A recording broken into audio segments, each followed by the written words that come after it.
Hello everyone, this is Dr. Apostle here at Life Seasons Medical Clinic. I'm here today with another physician who's the other Dr. Apostle, who happens to be my husband. He is a critical care physician or an intensivist, and we wanted to talk to you today about some things regarding COVID-19. And what better person to ask who works in the intensive care unit, a person who's dealing with COVID-19 on a daily basis. I know, and I'm sure you've had many questions on your mind, and we thought it would be a great, person to talk to get a different perspective on this virus. So, Dr. Apostle, thank you for spending the time with us today. If you don't mind sharing with everyone, just give us a little bit about your background, what kind of training you've had done, and where do you currently work? Well, thanks for having me. I started off in my medical school career in New York and did my residency in Cleveland, Ohio, and moved to South Chicago, finished my critical care fellowship, and decided to start practicing right off the bat. And there were some challenges this year. As you know, we've got hit pretty hard with a pretty new viral pandemic that has affected obviously the entire world. And I've had the opportunity to deal with this as it came down the pipeline in the ICU setting. And yeah. Okay, great. And you currently work in South Carolina, is that correct? That's correct. It's a very large hospital, multi-level, multidisciplinary ICU.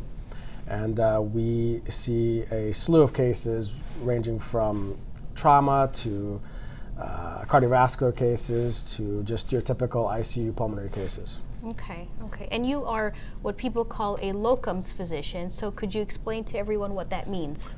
Sure. So a locums physician essentially is could be part-time or full-time physician that travels to different facilities and incorporates their time to fit into their schedule in order to essentially provide the staffing needed from a physician perspective for that facility. Okay, great.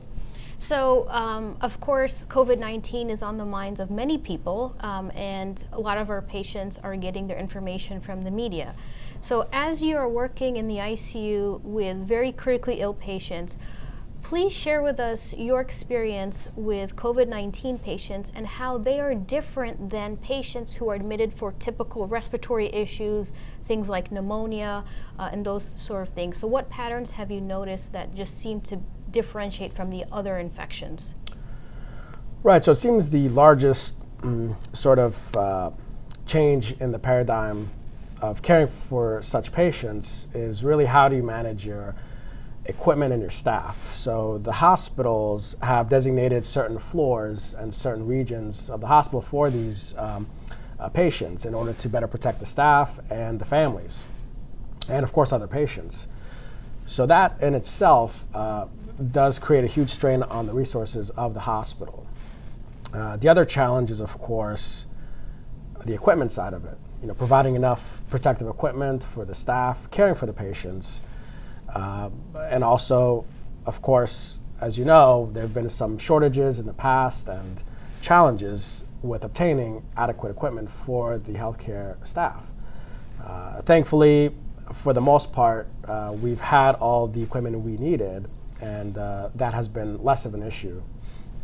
But of course, the strain on the hospital itself dealing with these COVID-19 patients, it's definitely palpable. Mm-hmm. Okay. And what are the typical conditions that people come in that would require them to come to the ICU? A lot of times we see most of our patients coming in through the emergency department. At times we get referrals from outside hospitals as well. And we see that if we get called for an ICU admission, traditionally they're pretty ill. And by that I mean their oxygen requirements are quite high. And so, to give you an example, we traditionally in the air we breathe is about 21% oxygen.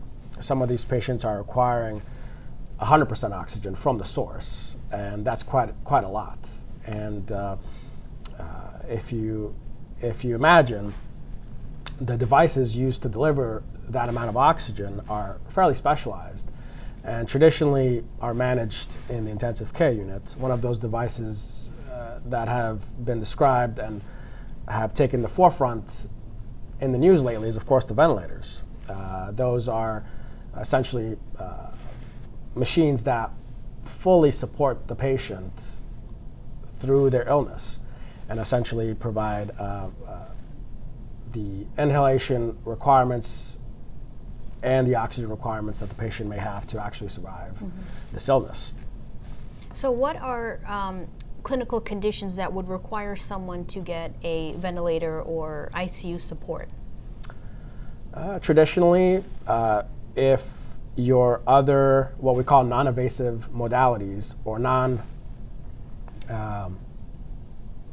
essentially non-intrusive tools, once you've exhausted those non-intrusive tools, you must escalate to an intrusive tool, which the ventilator is, because it does require a clinician such as myself to place a plastic tube through the mouth of the patient into their main air pipe. And once that tube is secure, the patient's lungs are essentially being ventilated through the machine itself, essentially 100% of the time.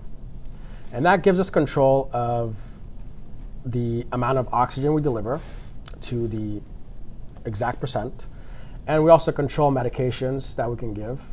And we also control the pressures and the breathing patterns of the patient. So the machine itself is fairly versatile depending on which machine is being utilized. And it can provide some breathing patterns that are more abnormal and less natural than others.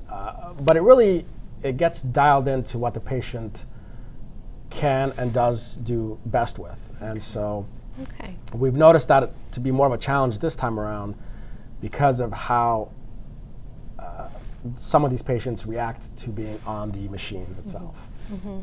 And would you say that typical clinical conditions are things pneumonia, where they're not oxygenating well, acid-base kind of disorders, kidney issues, even trauma? Those are the types of patients that do require ICU stay, correct?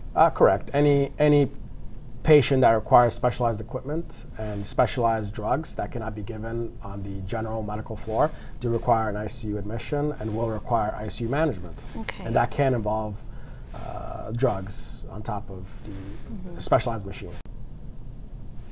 So I think the one thing that's weighing on most people's minds is that, if they do get sick with COVID-19, how are they going to manage the illness? And the worst fear that most people have is that they will require an ICU stay.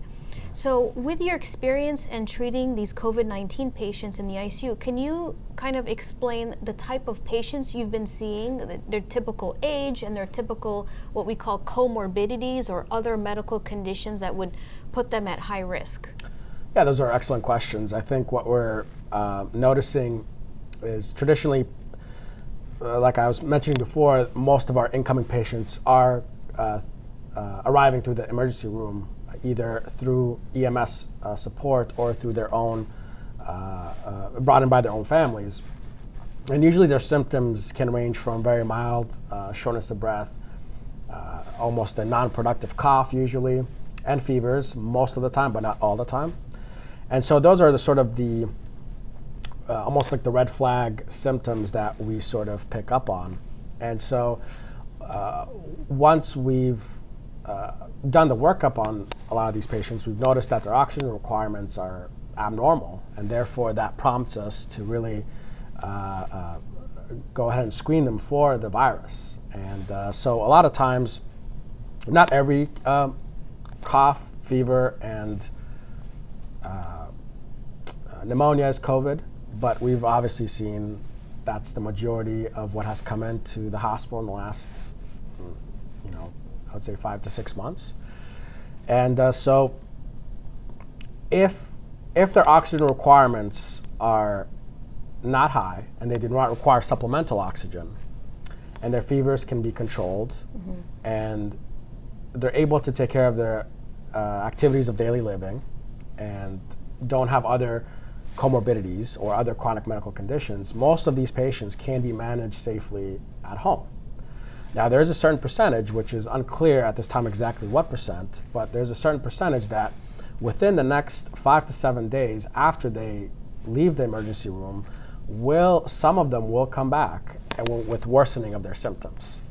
And those are the typical patients that I've noticed have a harder time staying out of the ICU. They usually will get admitted to the general medical floor.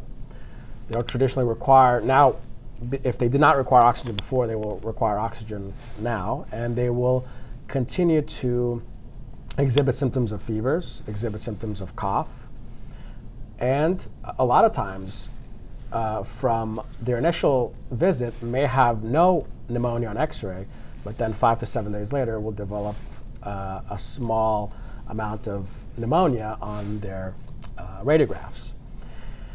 And I would say a certain percentage of those people that get admitted to the general medical floor, I would say, again, unclear for the exact numbers, but I would say a pretty significant percentage will require escalation to the intensive care unit. Mm-hmm. And what dictates that is their oxygen requirements, but also what device they're essentially being placed on. So we have a high pressure device that is similar to patients with sleep apnea called a CPAP.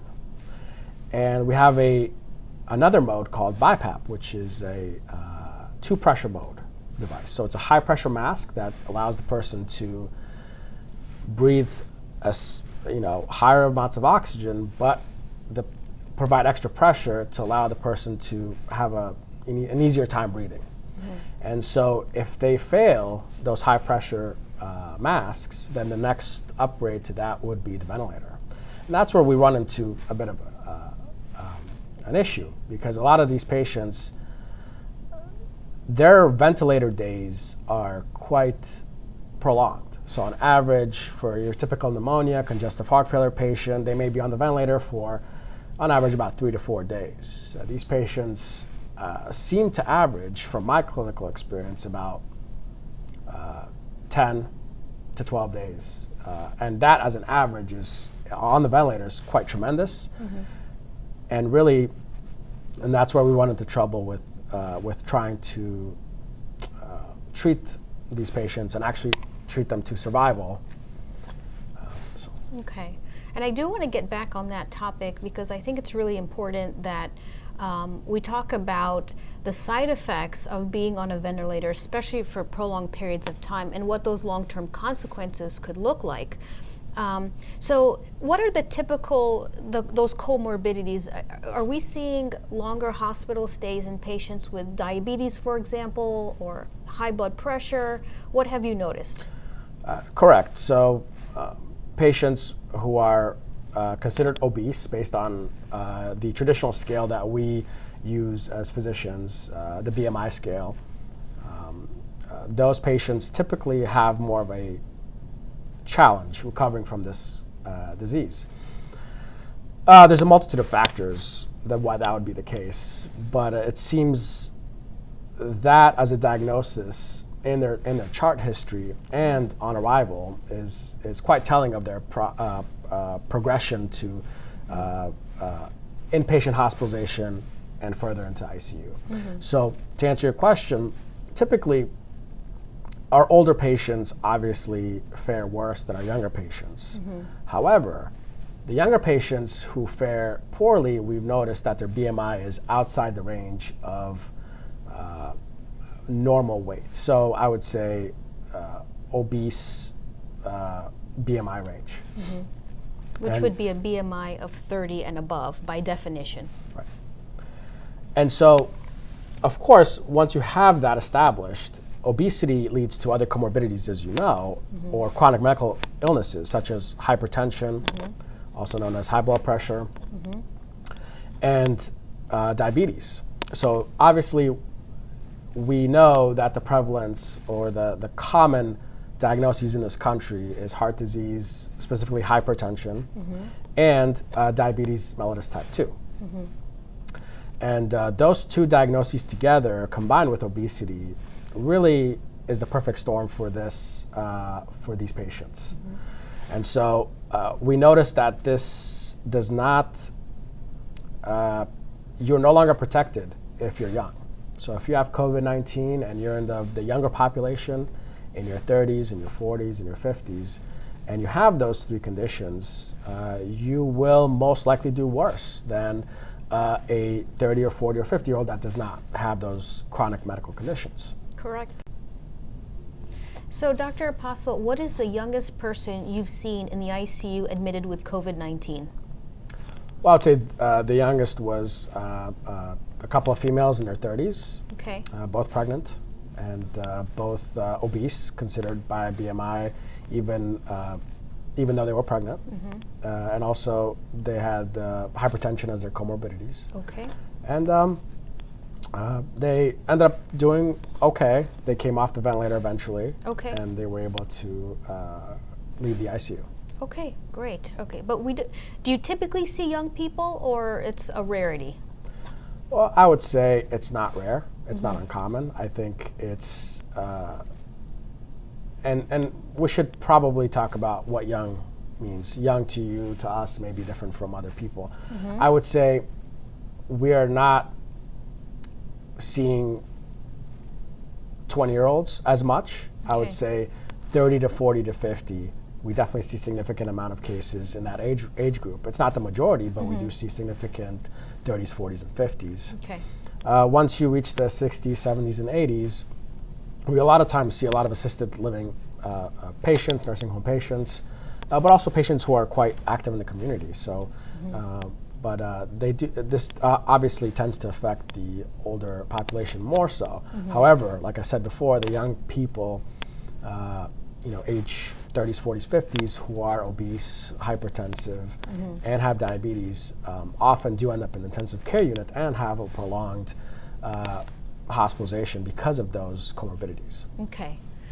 And, as we're watching the media and talking about, people getting severely ill, even fatally ill with COVID-19, I find interesting that the topics of comorbidities are not typically spoken about. We don't really say, let's modify your, comorbidities or lifestyle to improve your chances of, not only getting sick with COVID-19, but not becoming critically ill, which is what we're trying to avoid.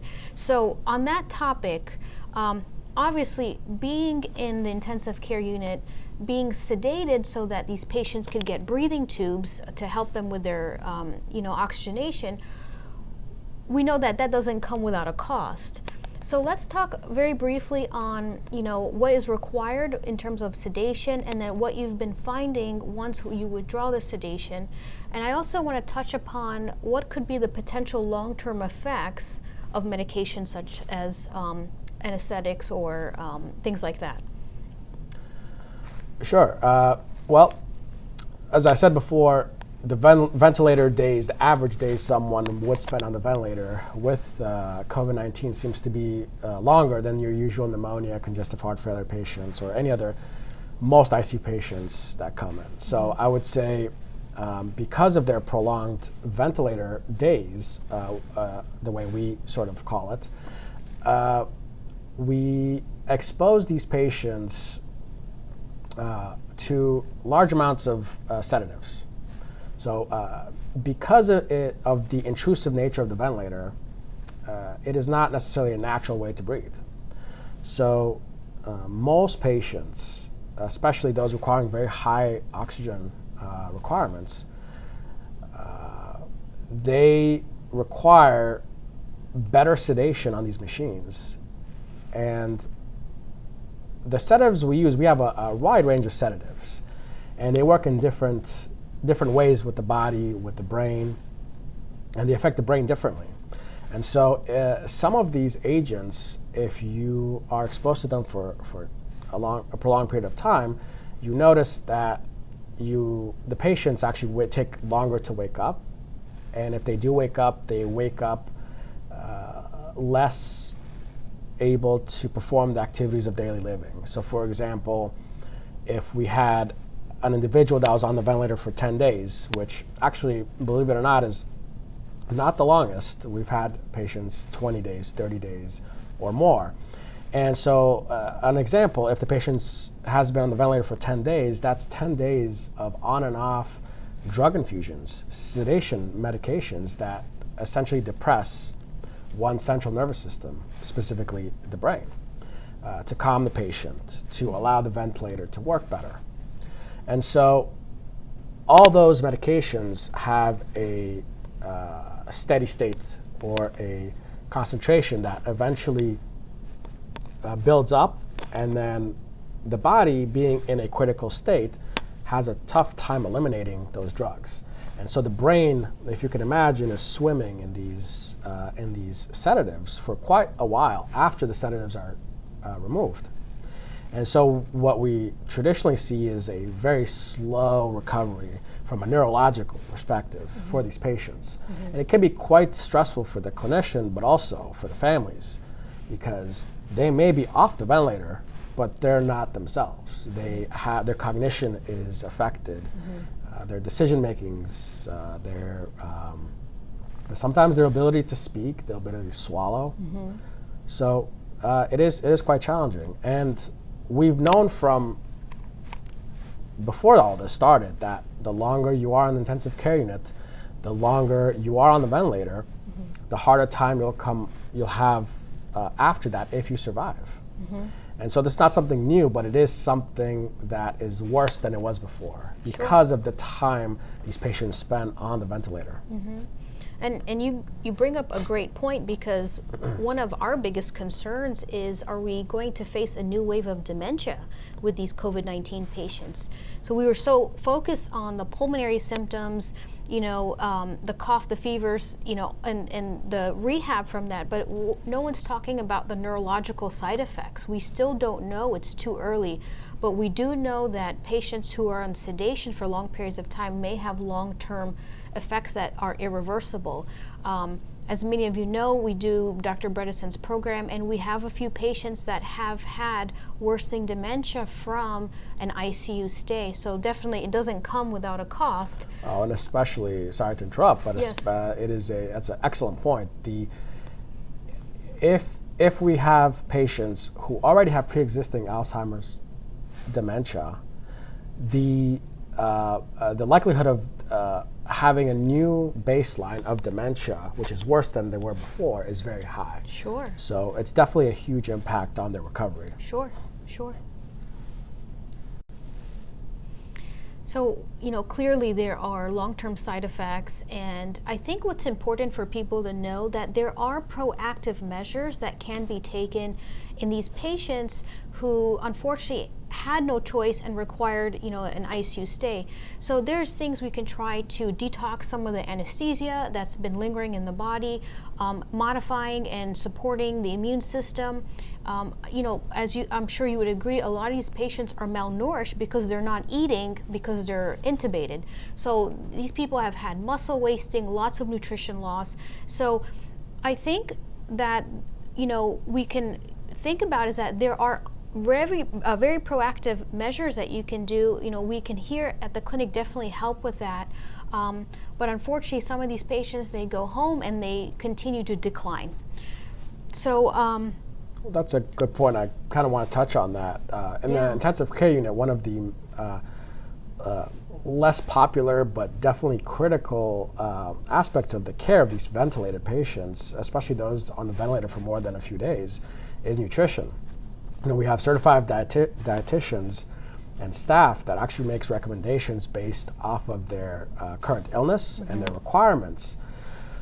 But you touch on an excellent point. What happens after 14 days, 20 days, 30 days, what we call protein calorie malnutrition is quite palpable. And so there's objective data showing that their recovery is actually slower as their protein and their overall caloric requirements have been essentially underdosed, because as you're critically ill, you face challenges. Feeding is no longer oral, it becomes mainly through the gut, through a tube. And so we have to really take into consideration how much nutrition and the quality of nutrition that these patients are actually receiving during those times. That's correct. And remember, during those stressful times where cortisol and other naturally occurring hormones are either need to be produced or tissue needs to recover. And I think recovery is something that we don't hear much about, and there's not a lot of support once they leave the hospital. So there's lots of resources, nutritional support, detoxification, building up strength, bringing up muscle mass is very important, and of course with some of these patients, rehab is very important. Absolutely. So now we're in the beginning of August, and as we know, once fall comes into play, we have a slew of other illnesses and viruses that we're going to encounter. So as we continue to face the challenges of COVID-19, what are the challenges that you see upcoming as we start to get into things like flu season? Well, it's an excellent point. We've obviously are still our resources are still heavily strained by this virus still. And so with the addition of the upcoming flu season, I think it will cause a continued strain on resources, whether it's staff, whether it's ICU beds. And one thing that I would like to really mention is, influenza year after year has been deadly for as long as we can remember. And it's not only deadly for the older population, but we've seen year after year, by young, of course, I mean under the age of 50, that when they have influenza, they do not do well. Of course, COVID will continue and to linger, I believe, for quite a bit more into the flu season. So it's going to be very challenging because now we're no longer dealing with the quote elderly and nursing home patients and patients that are of the advanced age. Now we're going to be seeing your 20s, your 30s coming into the intensive care unit with not COVID, but influenza. So again, it's going to continue to stress the resources of our facilities and the staff, and I feel it's even more important for the staff themselves, the physicians, nurses, the techs, to actually look at themselves and their quality of their health, because they are people too, and they are the highest risk of exposure. They're not walking down the street to the supermarket having their coffee, being exposed to the population. They're actually taking care of these actively infected patients, and so they themselves, I feel, must be more cognizant about their own health going into the upcoming battle. For sure. And and if you're watching this video, you understand what we do here at the clinic. And I think optimizing your health by, we know minimizing comorbidities, helping the immune system, we have to be a little bit proactive, because I personally anticipate in the next coming months it's going to be definitely more challenging with the other viruses. And also back to school, more congregation of individuals and children. So we really don't know what we're up against. But if we have this information, we definitely need to be proactive. So of course, we always are trying to think of healthy ways to boost our immune system, making sure that we're eating an anti-inflammatory and a non-inflammatory diet that will help, help us overcome things like this. And we know natural plants and certain fruits and vegetables have lots of vitamin C and zinc that will support you during this time. So, so if you're watching this, you already know, that how important that is. So, Dr. Apostle, you were talking about healthcare workers that are continuously exposed to these viruses. So since you are on the front lines and you probably have more exposure than anyone else, for those of you that don't know, as a critical care doctor, typically they work 7 days in a row for 12 hours, and then you get 7 days off. Also, since you work in South Carolina, you are getting on a plane with a bunch of other people, and so you have another potential source of exposure. So when you're home for those 7 days, what have you done to protect yourself and to keep your immune system strong so you don't get sick? Well, the traditional thing is that we've always kind of strived for is, if you have had a hard time at work, or you've had a lot of high volume of patients and high stress environment, you try to sort of recover in the best ways that you can. And for me, fortunately, you're my primary care physician, and I've had a really good time coming over to the clinic, getting some of your infusions. Those have really helped me sort of kick back into gear. And of course, like you've always mentioned to me, is sleep. So that's one thing I struggle with in terms of getting those 7 to 8 hours. Some say more. And so I think sleep habits are absolutely critical, and keeping yourself hydrated and active. You know, a lot of times we think relaxation involves sitting around and watching TV or being sedentary. And I think my personal belief is to remain active. Despite being off and not working, I think staying active, being around your family, sort of re-energizes your spirit and your body. And I think that's definitely proven very valuable, especially since, like you said, I do travel a lot. I'm also on planes a lot, and that in itself is challenging, because every time you have exposure, close contact, you're in close contact with other people. You may not know, who's sick, who's not. But of course, we've had the mask mandate, we've had the washing your hands technique, which everybody should implement, in my opinion. And so, yes, I definitely agree that in our work, in our line of work, there has to be some downtime, and we have to be able to recover. Okay, great. So I have one last question for you. So if some of you don't know, family members currently are not allowed in the ICU. So right now the communication for loved ones is through, the iPhone or telephone, and they are videoing with their loved ones just because of they're trying to minimize the amount of people in the ICU for infection control. So with that said, and that could be very hard for some family members, knowing that they can't see their loved one who's ill. Correct. What advice do you have for family members who do have loved ones in the ICU, and how can they advocate on their behalf when they cannot speak for themselves? It's one of the more difficult aspects of the current situation. Traditionally, we've always welcomed families in the intensive care unit. In fact, there's numerous ICUs in the country that have no visitation limits. This current challenge with the COVID-19 pandemic, because precautions are higher, the risk of infection is higher.